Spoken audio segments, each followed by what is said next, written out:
Praise the lord. ಕರ್ತನಲ್ಲಿ ನನ್ನ ಆತ್ಮೀಯ ಸ್ನೇಹಿತರೆ, ಇಂದು ನಾವೆಲ್ಲರೂ ಧ್ಯಾನಿಸುವಂತಹ ದೇವರ ವಾಕ್ಯ ಸಂದೇಶ ಫಿಲಿಪ್ಪಿ 2ನೇ ಅಧ್ಯಾಯದಲ್ಲಿ 10ನೇ ವಾಕ್ಯ.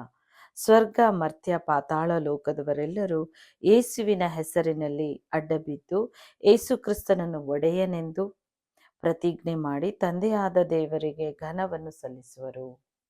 ಇವತ್ತು ನೀವು ಹೇಳ್ತಾ ಇರ್ಬೋದು, ಯೇಸುವಿನ ನಾಮ ನಾನು ಹೇಳಿದೆ ಹೇಗಾದರೂ ಬದುಕ್ತೇನೆ ಅಂತ.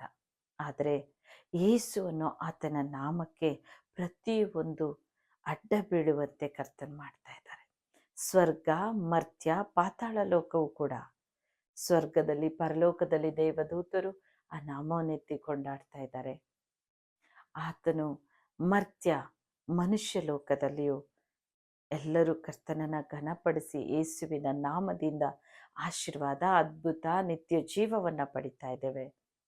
ಹಾಗೆ ಮರ್ತ್ಯಲೋಕ, ಪಾತಾಳ ಲೋಕದಲ್ಲೂ ಹೌದು, ನರಲೋಕದಲ್ಲಿಯೂ ಆ ಪಾತಾಳ, ಸ್ವರ್ಗ, ಮರ್ತ್ಯ, ಪಾತಾಳ ಲೋಕದಲ್ಲಿ ಯೇಸು ಅನ್ನೋ ಆತನ ಹೆಸರು ಕೇಳಿದೊಡ ದೆವ್ವಗಳು ಅದ್ರಿ ಹೋಗ್ತಾ ಇದೆ, ನಡಗಿ ಹೋಗ್ತವೆ. ಎಲ್ಲವೂ ಆತನ ಪಾದಕ್ಕೆ ಅಡ್ಡ ಬೀಳುವಂಥದ್ದು. ಆತನಿಗೆ ಶರಣಾಗಿದೆ ದೇವರು.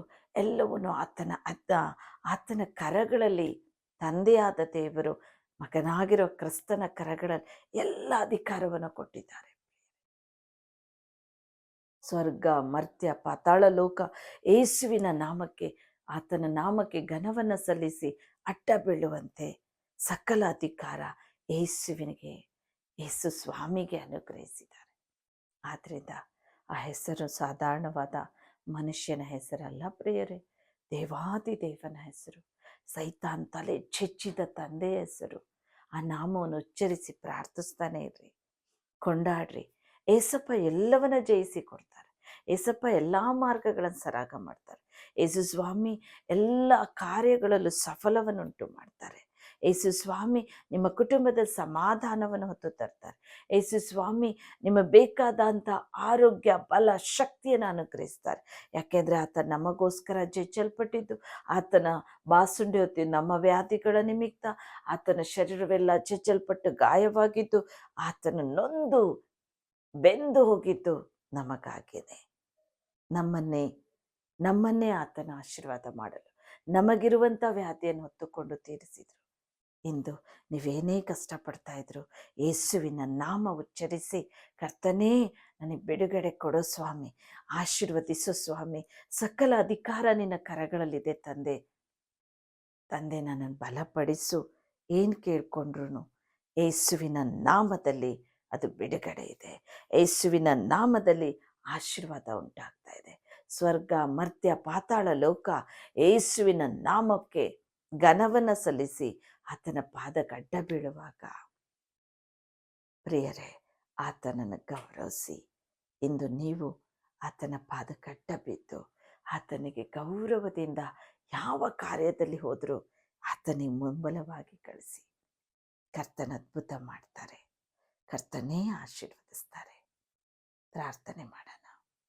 ಪ್ರೀತಿಯುಳ್ಳ ತಂದೆಯೇ, ಸ್ವಾಮಿ, ನಿನ್ನ ನಾಮ ಘನವಾಗಲಿ, ನಿನ್ನ ನಾಮ ಒಂದೇ ಮಹಿಮೆ ಆಗಲಿ. ಎಲ್ಲ ಸ್ವರ್ಗದಲ್ಲಿಯೂ ಮರ್ತ್ಯದಲ್ಲಿಯೂ ಪಾತಾಳ ಲೋಕವು ಯೇಸುವನ್ನು ನಿನ್ನ ನಾಮದಿಂದ ಅದರಿ ಹೋಗುತ್ತೆ ಸ್ವಾಮಿ. ಸಕಲವು ನಿನಗೆ ಅಡ್ಡ ಬೀಳುತ್ತದೆ ಸ್ವಾಮಿ. ಹಾಗೆ ಪ್ರಭುವೇ, ಈ ದಿನ ನಿನ್ನ ಮಕ್ಕಳು ನಿನ್ನನ್ನು ಬಿಟ್ಟು ಏನೆಲ್ಲ ಮಾಡಿ, ಏನೆಲ್ಲ ವ್ಯತ್ಯಾಸದಂಥ ಕಾರ್ಯಗಳನ್ನು ಮಾಡಿ ಅದರಿಂದ ನೋವನ್ನು ಅನುಭವಿಸ್ತಾ ಇರ್ಬೋದು ಪ್ರಭು. ಎಂದು ಅವರಿಗೆ ಅದ್ಭುತ ಮಾಡು. ನಿನ್ನ ನಾಮವನ್ನು ಎತ್ತಿ ಅವರು ಸ್ಮರಿಸಿ ಸ್ತುತಿಸಿ, ಅಪ್ಪ, ನಿನ್ನ ಪಾದಕ್ಕೆ ಅಡ್ಡ ಬಿದ್ದು, ಎಸೆಯ ಈ ಕಾರ್ಯವನ್ನು ನೀನೇ ಮಾಡಿಕೊಡು ಸ್ವಾಮಿ ಅಂತ ನಿನ್ನ ಕೈಲಿ ದಿನ ಒಪ್ಪಿಸ್ತಾ ಇದ್ದಾರಪ್ಪ. ಅಪ್ಪ, ಅವರನ್ನು ನಿನಗೆ ಸಮರ್ಪಿಸ್ತಾ ಇದ್ದಾರೋ ಸ್ವಾಮಿ. ನಿನ್ನ ಪಾದಕ್ಕೆ ಅವರು ಅಡ್ಡ ಬಿದ್ದಿದ್ದಾರೆ ಸ್ವಾಮಿ. ಅವ್ರಿಗೆ ಸಹಾಯ ಮಾಡು, ಅವ್ರಿಗೆ ಸಹಾಯ ಮಾಡು. ಅವರಿಗೆ ಅಡೆತಡೆಗಳು ಉಂಟಾಗಿದೆಯೋ ಎಲ್ಲ ಅಡ್ಡಿ ಹೋರಾಟಗಳು ಇಂದು ಲಯವಾಗಲಿ ಯೇಸುವಿನ ನಾಮದಲ್ಲಿ.